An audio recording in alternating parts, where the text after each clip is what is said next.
ठीक है, तो हमने ये मैनेजमेंट देखा था कि management of the bacterial meningitis in children of greater than 1 month suspected meningitis को हम क्या करेंगे, ऑब्टेन करेंगे blood cultures, rapid clinical rapid clinical deterioration हो या न्यूरोइमेजिंग रिक्वायर्ड हो तो हम एंटीबायोटिक्स दे देंगे जल्दी से विद और विदाउट डेक्सामेथासोन, ताकि हमें एक लाइफ सेविंग एजेंट मिल जाए। उसके बाद सीटी स्कैन करो, लंबर पंक्चर करो, बाकी चीजें देखो। अगर बंदा स्टेबल है तो आपने if stable and not contraindicated तब आपने लंबर पंक्चर करना है, अदरवाइज आपने लंबर पंक्चर नहीं करना होता। ब्रेन हर्निएशन का डर होता है, जैसे इंट्राक्रेनियल हाइपरटेंशन भी। सही कह रहा हूँ? हाँ। ओके। उसके बाद अगर आपका पेशेंट, जैसे हमारा पेशेंट था, बिल्कुल ही नॉर्मल था, no papilloedema, no focal neurologic deficit, बच्चा रो रहा था, एक्टिव था, नॉट इन कोमा, तो हमने उसका लंबर पंक्चर किया, एंटीबायोटिक दी, और dexamethasone would be next step in the management. Algorithm मुझे अच्छा लगा है तो मैं आपको ये शेयर करूंगा। ओके।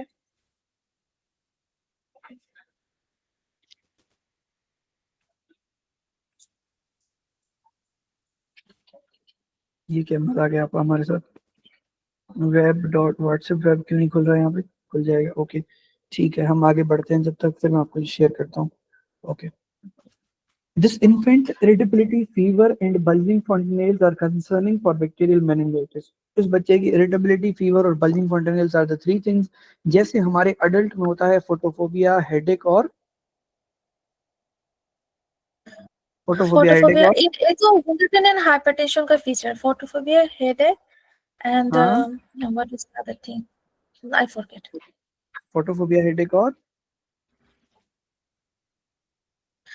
फोटोफोबिया, हेडेक और क्या? नकल रिजिडिटी। नकल रिजिडिटी। हाँ। ठीक है, इसी तरह यहाँ पे फीवर, बल्जिंग fontanelle और इरिटेबिलिटी पीड्स के केस में नीचे लिखा हुआ है ना, पीडियाट्रिक्स। ठीक है। स्ट्रेप्टोकोकस निमोनिया एंड जी, नाइजीरिया नकल मेनिंजाइटिस। रिजिडिटी तो फॉर बेबी अडल्ट, हाँ, अडल्ट में तीन चीजें होती हैं, नकल अडल्ट। रिजिडिटी, हाँ, दैट्स आई गेट ठीक है। कंफ्यूज। हाँ, ये नकल इसमें रिजिडिटी तो यहाँ पर बेबी को लिखा भी नहीं। हुआ है, ये इसने आगे लिखा भी हुआ है कि नकल rigidity in case of baby would be absent, bulging okay. fontanelle मिलेगा। अच्छा, मैंने क्यों नहीं इसको मेनिंजाइटिस डायग्नोस किया, उसका रीजन ये था, मुझे यहाँ पर ना नकल रिजिडिटी दिखी, ना हेडेक दिखा, ना फोटोफोबिया दिखा, क्योंकि मेरा माइंड अभी तक स्टेप 1 में घुसा हुआ है। ठीक है, मुझे नहीं पता था कि पेट्स की मेनिंजाइटिस इस तरह से भी आ सकती है। जस्ट अ इसीलिए मैं याद फ्रोजन कर रहा हूँ बाजी। कि आपको इरिटेबिलिटी हो, बल्जिंग fontanelle हो, फीवर हो, that means you are going to diagnose it for bacterial meningitis. Meningitis. हाँ। बिल्कुल। Streptococcus pneumoniae and neisseria meningitis are the most common causes of bacterial meningitis in children of age greater than 1 month.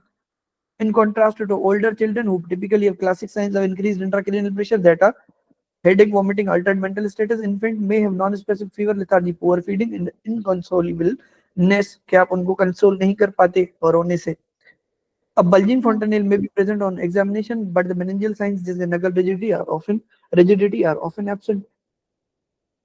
Initial management of suspected bacterial meningitis begins with blood cultures. Those with no concerning signs of elevated intracranial pressure, for example, focal and neurologic deficit, papilledema, do not require CT scan of the head or and can proceed with the lumbar puncture prior to initiation of the empiric antibiotic therapy. This stepwise approach increases the likelihood of identifying a pathogen in cerebrospinal fluid, which allows use of narrow spectrum culture-based antibiotics. Because patients with an open anterior fontanelle have a natural pop-off valve to relieve elevated ICP, that they are at very low risk for herniation and rarely require neuroimaging prior to lumbar puncture. Because patient with an open anterior fontanelle have a natural pop-off valve to relieve intracranial pressure, they are at low risk for herniation and rarely require neuroimaging for prior to lumbar puncture. अब ये चीज थोड़ा new है मेरे लिए भी new कि भाई जो एंटीरियर fontanelle होता है वो एक वाल्व की तरह काम करता है, कि जो एक्स्ट्रा फ्लूइड SCSF होगा वो उसमें जाके जमा हो जाएगा। बेबी तो बेबी का हाँ, fontanelle है ना क्लोज ओपन ना, it's not close, that's why it's act like a valve ना, पॉप अप valve। हाँ, कि जो फ्लूइड होगा वो उसमें जमा हो जाएगा और वो ब्रेन की हर्निएशन का रिस्क लो कर देगा। इसीलिए हम लंबर पंक्चर से पहले न्यूरो इमेजिंग नहीं करते। अदरवाइज अब यहाँ पर कॉन्सेप्ट है, समझो इस बात को। नॉर्मली किसी भी अडल्ट में, जैसे आप अडल्ट हो, आपका अगर इंट्राक्रेनियल प्रेशर ज्यादा है तो कभी भी हम आपकी बॉडी में लंबर पंक्चर नहीं करेंगे, क्योंकि हमें डर होगा कि आपका ब्रेन हर्निएट करके आएगा। ओके। लेकिन in case of a baby, क्योंकि उसके पास ओपन एंटीरियर फॉन्टेनेल है, तो जो एक्स्ट्रा सीएसएफ होगा या एक्स्ट्रा जो प्रेशर होगा वो ओपन एंटीरियर फॉन्टेनेल उसको सकअप कर लेगा, सक इन कर लेगा। ठीक है, यानी open anterior fontanelle works as a protective measure for elevated ICP. आप इसमें अब लंबर पंक्चर बड़े आराम से कर सकते हो, कोई डर नहीं है आपको, या लो रिस्क है हर्निएशन होने का, जबकि अडल्ट में ये वाला खुराफाती काम आप नहीं करते। ठीक है। दूसरी चीज जो हमें सीखने को मिली कि जो बच्चा होगा उसमें जो बैक्टीरियल मेनिंजाइटिस है वो इरिटेबिलिटी, फीवर और बल्जिंग फॉन्टेनेल के साथ प्रेजेंट करेगी। ऑर्गेनिज्म मोस्ट हाई यील्ड कौन से होंगे? बच्चे में जो ग्रेटर देन एज 1 मंथ का होगा, नियोनेट यानी जो इन्फेंट होगा, उसमें स्ट्रेप निमोनी और जो नाइजेरिया मेनिंजाइटिस हैं are the most common causes of meningitis. ठीक है। क्लासिक साइंस जो अडल्ट में आती हैं या जो चिल्ड्रन में आती हैं, जो स्कूल एज चिल्ड्रन होते हैं, उसमें इंट्राक्रेनियल प्रेशर ज्यादा होने की वजह से headache, Altered mental status, vomiting वगैरह आती है। जो इन्फेंट्स होंगे, जो छोटे बंटी बेबी हैं, उनमें जो हमें मिलेगा non specific fever, lethargy, poor feeding, inconsolableness, कि आप उनको रोने से नहीं रोक सकते। वो 2 घंटे जागता है, वो 2 घंटे ही रोता है, फिर सो जाता है। बल्जिंग फॉन्टेनेल में भी प्रेजेंट होने एग्जामिनेशन, बट मेनिंजियल जो साइंस है, जो नकल rigidity, classic one of the fancy feature होती है आपके मेनिंजियल साइंस या मेनिंजियल इरिटेशन का, यहाँ पर आपको नहीं मिलेगा। इनिशियल मुझे तो लगता है यूवर्ल्ड मेरे दिमाग के साथ खेलता है, क्योंकि जो मैं सोचता हूँ वो नीचे जाके मुझे मिलता है कि यार मैंने सोचा था नकल रिजिडिटी नहीं है तो ये मेनिंजाइटिस का केस नहीं होगा। अब मुझे यहाँ पर सीखने को मिला कि नकल रिजिडिटी बेबी के अंदर प्रेजेंट ही नहीं होती, उसके केस में बल्जिंग फॉन्टेनेल, फीवर और इरिटेबिलिटी मिलता है।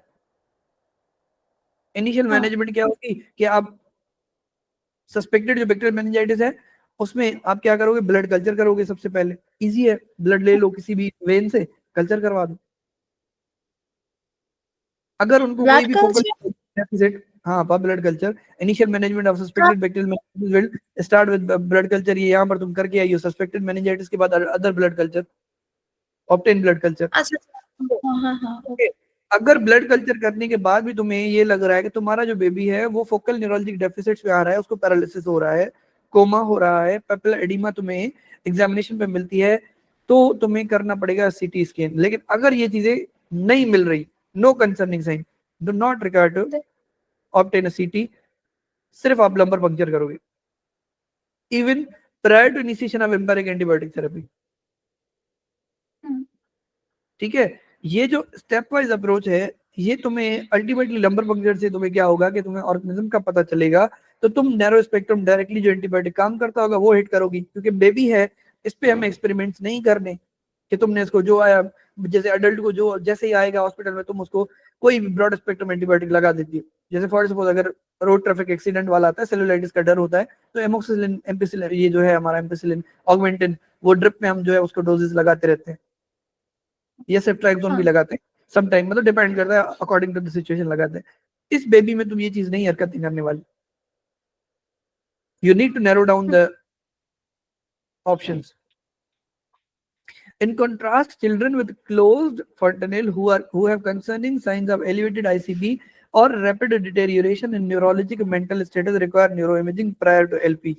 ऐसा बेबी जिसका विथ टाइम जो फॉन्टेनेल है वो क्लोज हो चुका है, अब तुमने क्या करना है, और उसमें रैपिड डिटेरियोरेशन मिल रही है, न्यूरोलॉजिक मेंटल स्टेटस चेंजेस मिल रहे हैं, अब तुमने न्यूरो इमेजिंग करनी जो मैंने की थी। दैट मीन्स अगर मैं अपने आप को 4 मार्क्स हैं सवाल पे, तो 1 मार्क मैं दे सकता हूँ अपने आप को, 0 नहीं हूँ, क्योंकि मैंने एटलीस्ट वो ऑप्शन अटेम्प्ट किया जो हमारी मैनेजमेंट में है, दिल खुश करने को गालिब ख्याल अच्छा है। ठीक है, because this can substantially delay the initiation of empiric antibiotics. These patients should receive antibiotic therapy immediately after the blood culture. अब क्योंकि एक तो ये बच्चा जो बड़ा है थोड़ा एज में, अंडरस्टूड, अगर तुम दिमाग लगाओगी तो क्लोज फंटनेल होगा 1.5 साल 2 साल के बाद, अगर मैं गलत नहीं हूं तो 18 महीने हाँ में क्लोज दो फंटनेल, 18 ठीक है। 18 मंथ है।